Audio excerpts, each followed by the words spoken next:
We are rolling on debate number 7, or the second debate on November 9th, 2017.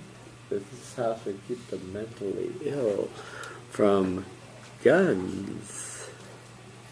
You stand over that way a little bit more, so you're more that way, more that way. Yeah.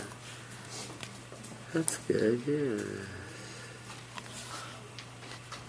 That works. Okay. Roll. Is there any timing process? Yes. 2 minutes.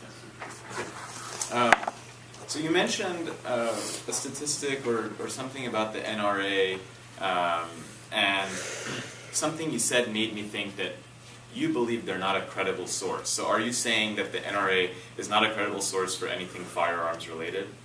Well, what I was saying is that the NRA is saying that they blame gun violence on mental illness, and so you don't have to deal with gun control, you can just deal with mental illness. That's Great. what I heard. Great. So that's perfect. So with the solution you presented, you're essentially allowing the mentally ill to keep their firearms, which may put a significant number of lives at risk. How do you justify this? I'm not, because I'm basing the risk assessment on a broader range of issues than just whether or not they have a diagnosed mental illness. So how are you planning to keep people like the perpetrator at the Las Vegas shooting out of harm, out of the public's eye, and to prevent similar situations in the future from happening?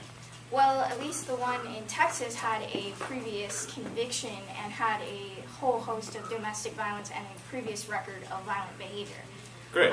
So how do you plan to prevent future cases such as the one in Texas from happening? Because we need to have a record that people who committed violent crimes or done violent behavior, that they're prevented from having guns, regardless of whether or not they have a technical mental illness. Okay. Thank you. Yeah, okay, let's hear your rebuttal then. Mm-hmm. Rebuttal is 2 minutes. Thank you, sir. You're a little taller than she is. Okay. I'll just stand a little further. Is that okay? Yeah, that's good. That works. Thank you, sir. Starting now. So, right now in the cross-examination, we heard from Miss Elizabeth here that she plans on preventing future cases like the situation in Texas by keeping a record on these individuals who have had previous convictions. Now, that's exactly what my solution provides.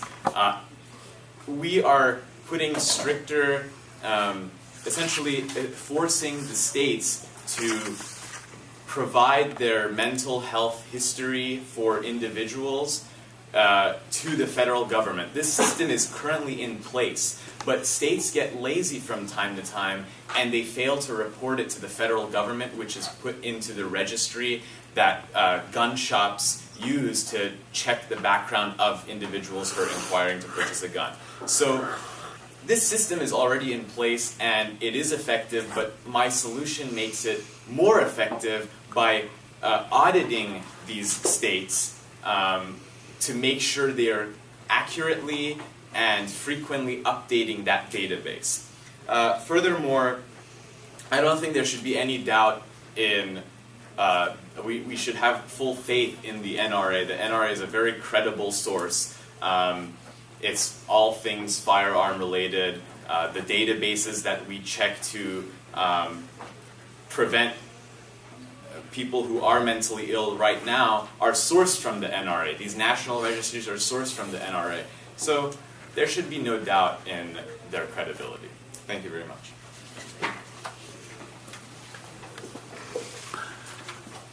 Elizabeth, let us hear your final refutation.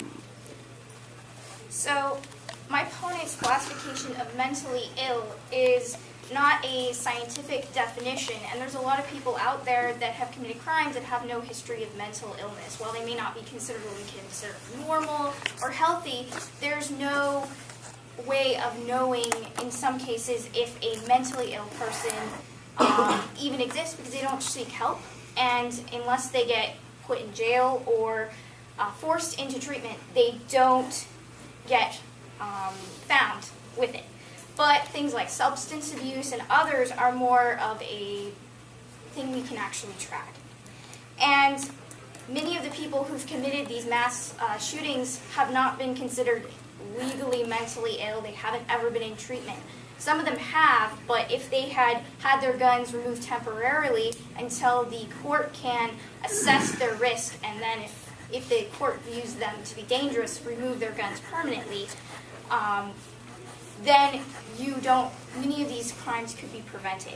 And it's true that the current laws are not being implemented correctly, and that's something we do need to do. And then finally, the NRA is not a reputable source. While some of their statistics may be true, many of them are presented in a biased way, and they are a political organization as well. And they have prevented pretty much every gun control bill that has been proposed. They have made it impossible to pass any of these laws. Thank you, Elizabeth. Okay. It's now, and that concludes this debate on gun for the mentally ill. Let me stop the